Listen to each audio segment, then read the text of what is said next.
أو صباح الخير، على حسب الوقت اللي أنت بتتفرج عليا فيه. يا ترى فكرت قبل كده وأنت قاعد ليه الصيف بيبدأ في أبريل وينتهي في ديسمبر؟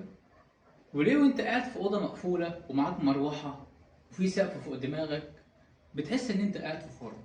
وليه لما الشمس بتطلع بتحس إن أنت بتسيح حرفيا؟ استنى، أنت مش لوحدك، الكوكب كله بيسيح معانا.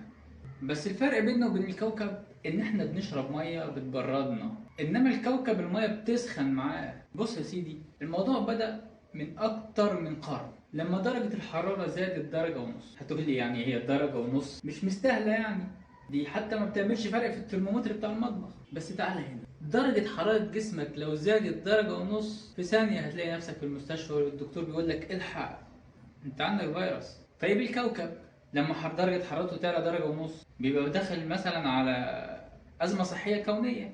الدنيا ما بقتش نار، الدنيا بقت مولعة مشتعلة. اللي بيحصل ده اسمه الاحتباس الحراري، زي ثاني أكسيد الكربون والميثان. فكرة بسيطة جدا، الغازات اللي حوالينا في الجو بتحبس الحرارة وبتخلي الكوكب يسخن واحدة واحدة، زي ما تكون بتطبخ محشي وتقفل الحل عليه وتسيبه على النار. نفس الفكرة، بس الفرق إن إحنا المحشي والكوكب هو الحلة.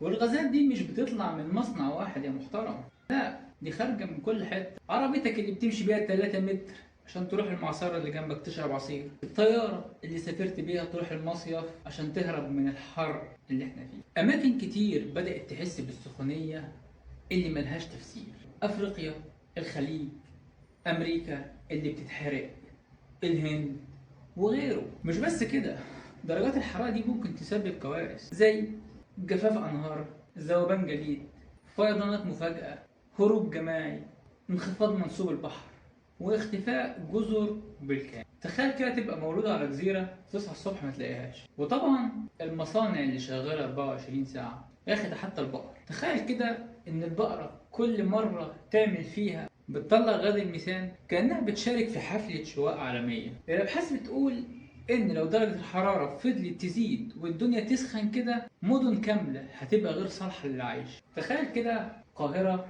تبقى سخنة لدرجة إن أنت ممكن تروح تنام في التلاجة وبرضه مش هتكفيك.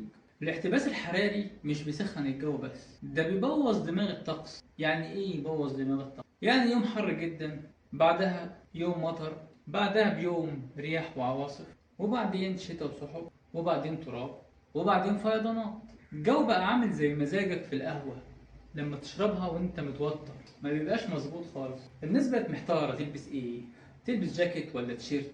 تخيل ان الناس معاها شنطة فيها لبس شتوي ولبس صيفي. طيب مين المسؤول؟ مين اللي عمل كده في الكوكب؟ سؤال مهم جدا. في 3 أصابع اتهام. أوروبا اللي مصانعها شغالة 24 ساعة، الدول الصناعية الكبرى زي أمريكا والصين، وطبعا البشر العاديين اللي ما صدقوا إن العربية خلاص بقت أوتوماتيك فياخدها يتمشى بيها 3 متر يروح للبقال. والشركات، الشركات اللي بقت بتحط الأرباح فوق كل حاجة، فوق كل حاجة حتى فوق الجليد اللي بيسيح. بس برضه خلي بالك، احنا كمان بنشارك.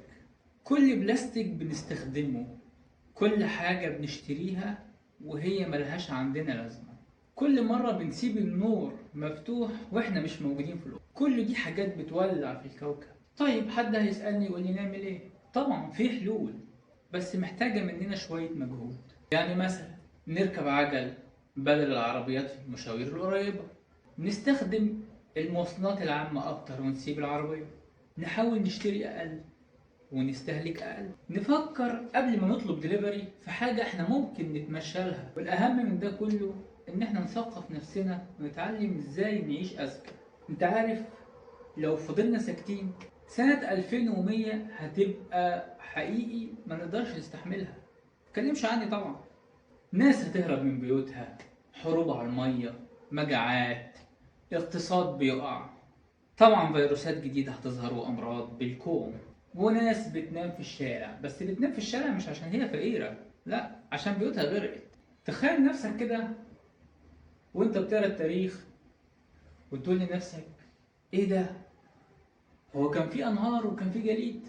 اهو احنا بنمحي كل ده دلوقتي.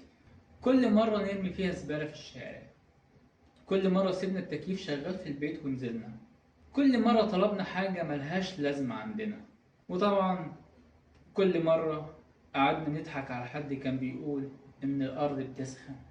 كل ده بيخلي المستقبل أسوأ. إحنا بنحفر حفرتنا بإيدينا وبنغطيها بثاني أكسيد الكربون. يعني الكوكب بيسخن وأنت واخد سندوتش راح تسخنه جوه الميكروويف. يا أستاذي أنت أصلا عايش في الميكروويف. فوق يا نجم، لأن اللي جاي مولع نار، اللي جاي مش حر، والمروحة مش هتنفعك.